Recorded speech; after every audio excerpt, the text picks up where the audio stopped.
everyone. Today, we're going to tackle something pretty epic.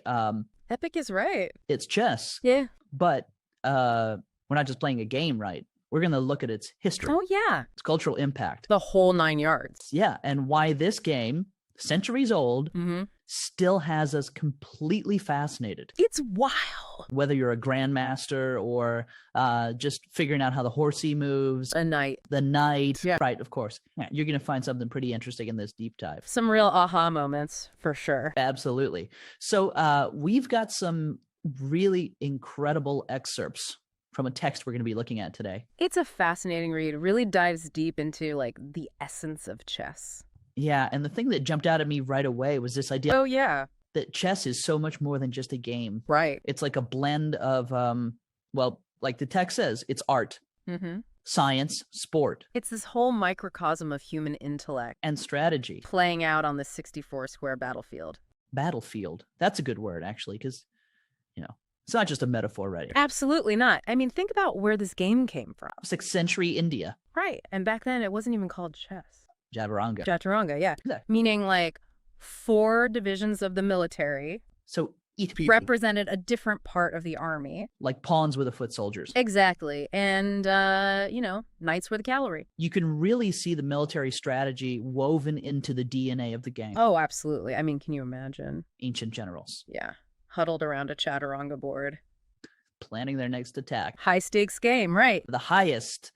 But, you know, what's really interesting is how the game has evolved, you know, from Chaturanga to the chess we play today. Oh, for sure. I mean, some pretty major changes along the way. One of the biggest being... Well, think about the queen. A queen. Yeah. She wasn't always this powerhouse, you know. Right. I mean... Back in the early days, she was actually one of the weakest pieces on the board. Couldn't move very far. Very limited movement. And then, boom. Late 15th century? Yep. Around then, the queen gets this, like, massive upgrade. All of a sudden, she's controlling huge areas of the board. Calling the shots. It's the queen's gambit, right? Like, why this sudden power shift? Well, you know, there are a lot of theories about that. Some historians think it reflects, like, the growing influence of powerful women. During the Renaissance. Exactly. Others say, you know, it was just a way to make the game... Faster, more dynamic, more exciting. Makes you think. Those early game designers, were they making a statement about society? Could be. But speaking of making statements, you know, our source also talks about some of the chess legends, like Bobby Fischer. Oh, absolutely. Gary Kasparov. Legend. Magnus Carlsen. I mean, these players, they're more than just chess masters. They're icons. They're like the rock stars of the chess world, right? Completely. They've shaped how people see the game and how popular it is.